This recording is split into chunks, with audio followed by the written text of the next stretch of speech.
अस्सलाम वालेकुम। गुज़श्ता चंद सालों में आप लोगों ने देखा होगा कि नौजवान लोगों में दिल का अटैक होने के केसेस की तादाद में इजाफा हो रहा है। पहले ये समझा जाता था कि दिल का अटैक शायद बुज़ुर्ग लोगों में होता है, लेकिन ये ट्रेंड अब काफ़ी हद तक चेंज हो रहा है।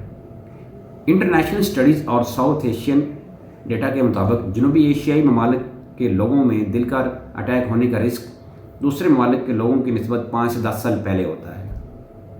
और इसकी वजूहत में सिर्फ जेनेटिक फैक्टर्स नहीं, बल्कि हमारी रोज़मर्रा की आदत और हमारे लाइफस्टाइल का बहुत बड़ा रोल है।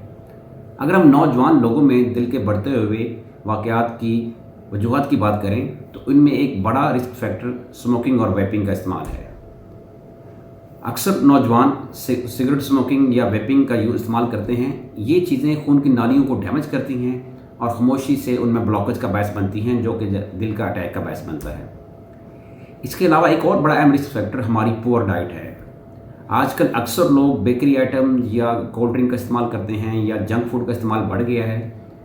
ये चीज़ें बॉडी में इन्फ्लेमेशन का बायस बनती हैं और कोलेस्ट्रॉल को बढ़ाती हैं, जो कि दिल के अटैक के एक रिस्क फैक्टर है। इसके अलावा क्योंकि अक्सर लोगों की जॉब आजकल ऑफिस बेस्ड है और वो कंप्यूटर या लैपटॉप पे घंटों काम करते हैं, जिसकी वजह से उनकी फ़िज़िकल एक्टिविटी नहीं होती और वो मोटापे का, ब्लड प्रेशर या शुगर का शिकार हो रहे हैं, और ये सब रिस्क फैक्टर्स हैं दिल के अटैक के लिए। WHO के मुताबिक फ़िज़िकल एक्टिविटी का ना होना छोटी उम्र में दिल के अटैक की एक बड़ी वजह है। इसके अलावा अक्सर लोग स्ट्रेस, एंग्जाइटी या नींद की कमी का शिकार हैं, और ये लंबा अरसा ये स्ट्रेस बॉडी में हार्मोनल इम्बैलेंस का बायस बनती है, और ये हार्मोनल इम्बैलेंस बॉडी में शुगर, ब्लड प्रेशर और इंसुलिन रेजिस्टेंस जैसी चीज़ों को जन्म देता है, जो कि दिल के अटैक का बायस बनती हैं। इसके अलावा आप लोगों ने देखा होगा कि आजकल नौजवान लोगों में 20 से 30 साल की उम्र में शुगर का मर्ज़ लाहिक हो रहा है, और ये शुगर खामोशी से दिल की नालियों और खून की नालियों को डैमेज करती है। एक और अहम रिस्क फैक्टर जो देखा गया है वो ये कि अक्सर लोगों का वज़न तो नॉर्मल होता है, लेकिन उनका पेट निकला होता है, जिसको हम एब्डोमिनल ओबेसिटी कहते हैं।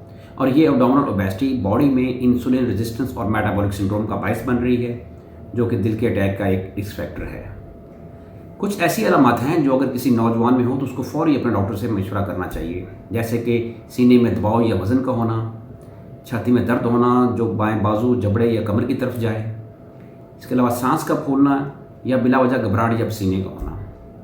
अब नौजवान कैसे इस मसले से बच सकते हैं? इसके लिए उनको अपने लाइफस्टाइल को तब्दील करने की ज़रूरत है।